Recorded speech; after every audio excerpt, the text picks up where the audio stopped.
दो कन्याएं थी छोटी छोटी, बहुत ध्यान से सुनना। एक राजा की बेटी थी और एक ब्राह्मण की बेटी थी, दोनों सखा थी, आपस में मित्र थी। एक बार राजा के यहां पर एक संत का आगमन हुआ, तो संत शालिग्राम भगवान की सेवा कर रहे थे। वो दोनों कन्याएं बैठ करके देख रही थीं। दोनों के मन में भाव आया, इस संत जैसे सेवा करते हैं वैसी सेवा हमको भी मिल जाए।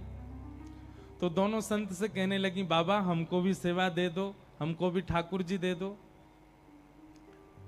तो संत ने मन में विचार किया, छोटी छोटी कन्याएं, ये क्या जाने असली नकली क्या होता है। उन्होंने शालिग्राम जैसे दिखने वाले चिपटे 2 पत्थर लिए और दोनों कन्याओं को दे दिए। दोनों कन्याएं बड़ी प्रसन्न हो गईं, बोले वाह हमको ठाकुर जी मिल गए। दोनों ने गुरुजी से पूछा, गुरुजी इनका नाम क्या रखें? तो गुरुदेव ने कहा, तुमको जो प्रिय लगे वो नाम रखो इनका। तो कन्याएं जो वो बड़े चिकने से पत्थर थे, तो एक आध बार हाथ से फिसल गए। तो एक कन्या ने कहा, बोले इनका नाम रखते हैं सिलपिल्ले भगवान। कौन से भगवान? और दोनों ने अपने ठाकुर जी का नाम रख दिया सिलपिल्ले। ये कोई ऐसी कथा नहीं, भक्तमाल जी में कथा है ये। तो सिलपिल्ले भगवान, दोनों कन्याओं के सिलपिल्ले भगवान हो गए। अब दोनों कन्याओं के साथ में कैसी घटना घटी? तो जो ब्राह्मण कन्या थी, जो थोड़ी बड़ी हो गई, सिलपिल्ले भगवान की सेवा करती थी, उसके 2 भाई थे, दोनों भाइयों में विवाद हो गया, दोनों भाई अलग अलग रहने लगे। एक दिन विवाद के कारण बड़े भाई ने छोटे भाई के घर में आकर के लूट मार करी, उसको मार पीटा और घर का सारा सामान हड़प के ले गया। उसी सामान में बहन के सिलपिल्ले भगवान भी ले गया। और बहन तो बेचारी रोने लगी, उसके तो ऐसे प्राण हो गए मानो बस अब जीवित ही नहीं रह पाएगी ठाकुर जी के बिना। रोने लगी, भैया से कहने लगी, भैया बोला पूरा घर लुट गया, उसकी तुझको चिंता नहीं, वो तेरे पत्थर के भगवान खो गए उनके लिए रो रही है। बोले वो पत्थर नहीं है, मेरे प्राण है, मेरे जीवन है, वो नहीं मिले तो मैं प्राण निकल जाएंगे मेरे। बोले जा, किसी और ने थोड़ी लूटा, बड़ा भाई है हमारा, जाके मांग ले, दे दे। तो बहन अपने बड़े भाई के घर गई और बड़े भाई से जाके कहा, भैया कुछ मत दो, सब रख लो अपने पास, पर मेरे सिलपिल्ले भगवान। अब सिलपिल्ले नाम सुनते ही सब हंसने लगे वहां पे। और जितने भी उसके भाई के साथ, वो तो गुंडा प्रवृत्ति का था, उसके साथ में जितने भी लोग सब हंसने लगे। अच्छा क्या नाम तुम्हारे ठाकुर जी का? बोले सिलपिल्ले भगवान। और जोर से हंसे। भैया मेरे भगवान दे। बोले अंदर सारा सामान पड़ा है, तू जाके अपने आप ढूंढ ले ठाकुर जी कहां हैं। अंदर जाने लगी तो एक जो उसके भाई का पूरा गैंग था, उसमें से एक बोला, अगर तेरी इतनी भक्ति है कि तू अपने भगवान के बगैर नहीं रह पा रही, तू यहीं खड़ी खड़ी बुला ले, तेरे ठाकुर जी अपने आप ही निकल के आ जाएं।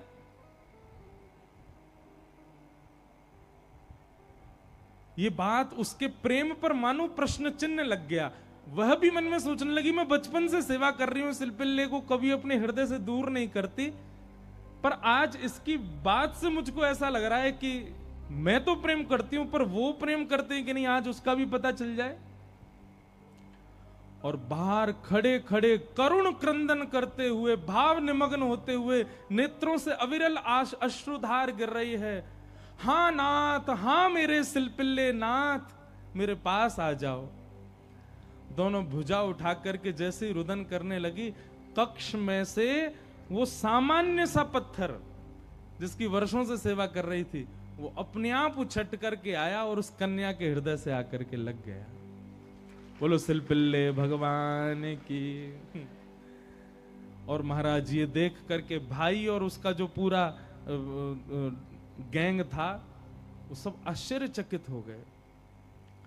परिणाम यह हुआ कि सब लोगों ने अपनी सब सामग्री जो उसके भाई की लूट ली थी, सब इकट्ठी करके दे आए। बोले भैया हम तो ऐसे ही समझते थे, पर आज वास्तव में हमने भक्ति का दर्शन किया। अब राजकन्या जो थी, उसके सिलपिल्ले भगवान, उनके साथ कैसी घटना घटी?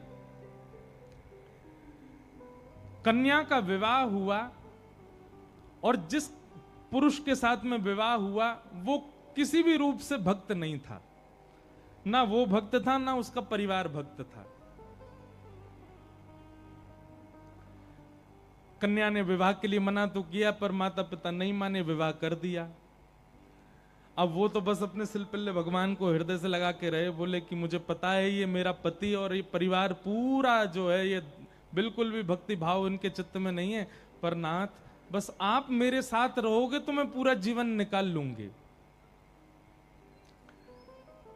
अब जिससे उसका ब्याह हुआ था वो तो काम क्रोध लोभ मोह सब था उसके अंदर, वो तो इसी कारण से विवाह कर रहा था, भोग वृत्ति थी उसकी। लेकिन कन्या के चित्त में ये भाव था कि भाई ये वैष्णव नहीं है, इसको तो मैं स्पर्श भी नहीं करने दूं अपना।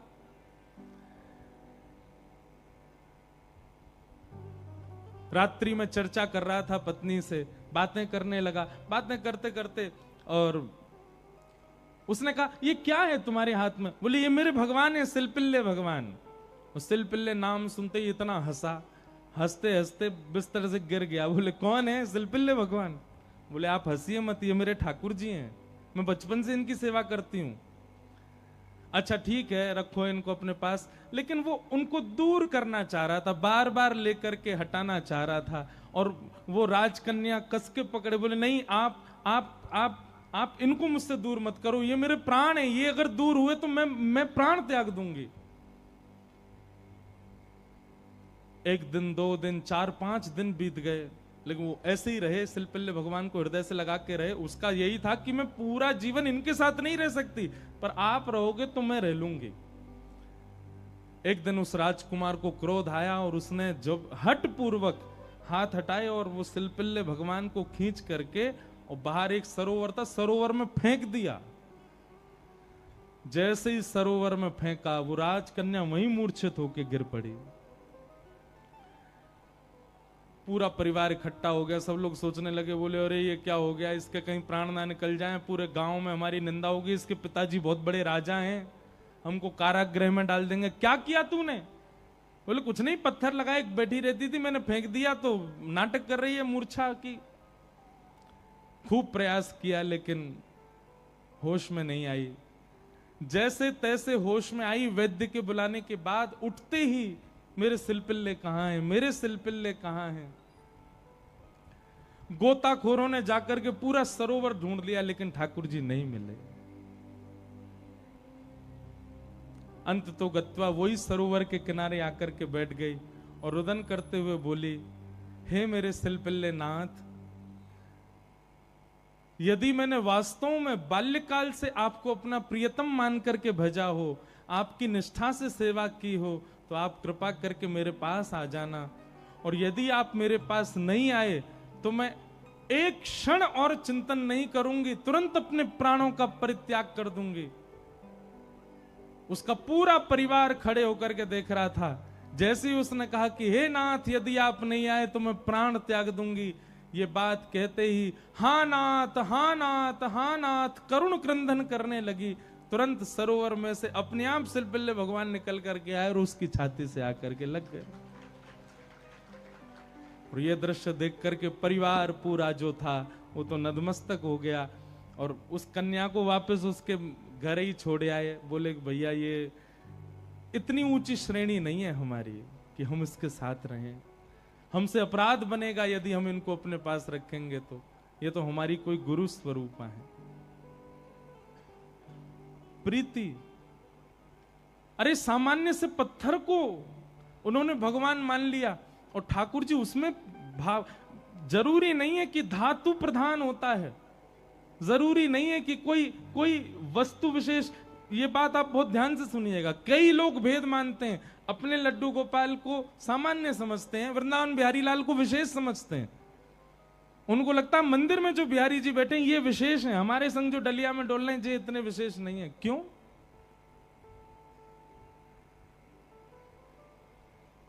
ये भेद दृष्टि मत रखो। वो बिहारी जी जितने श्रेष्ठ हैं उतने ही श्रेष्ठ आपके ठाकुर जी हैं। ये विश्वास प्रगाढ़ रखो अपने ठाकुर जी के प्रति, ये भाव प्रगाढ़ रखो। तो भैया संसार में हर वो वस्तु चली जाएगी आपसे दूर जिसको आप स्नेह भरी दृष्टि से देख लोगे। इसलिए स्नेह भरी दृष्टि से देखना है तो केवल ठाकुर जी को, उनकी लीला को, उनके धाम को, उनके प्रसाद को और उनके जनों को ही देखो। और या फिर जिससे स्नेह हो रहा हो, चाहे वो पुत्र हो, पुत्री हो, माता हो, पिता हो, मित्र हो, यार हो, कोई भी हो, उसको भगवत भक्त बनाओ। क्योंकि भगवत भक्त बनने के बाद उससे स्नेह हो तो भी वो स्थिर तो रहेगा। आप वैष्णव हैं और वो संसारी है, तो कोई भी संबंध क्यों ना हो स्थिर नहीं रहेगा, जाएगा। चला चलेति संसारे धर्म एको ही निश्चल। तो लक्ष्मी की बात हो रही है। लक्ष्मी ही रुक्मिणी जी के रूप में आई और उनका विवाह भगवान श्री कृष्ण के साथ हुआ। आगे भागवत जी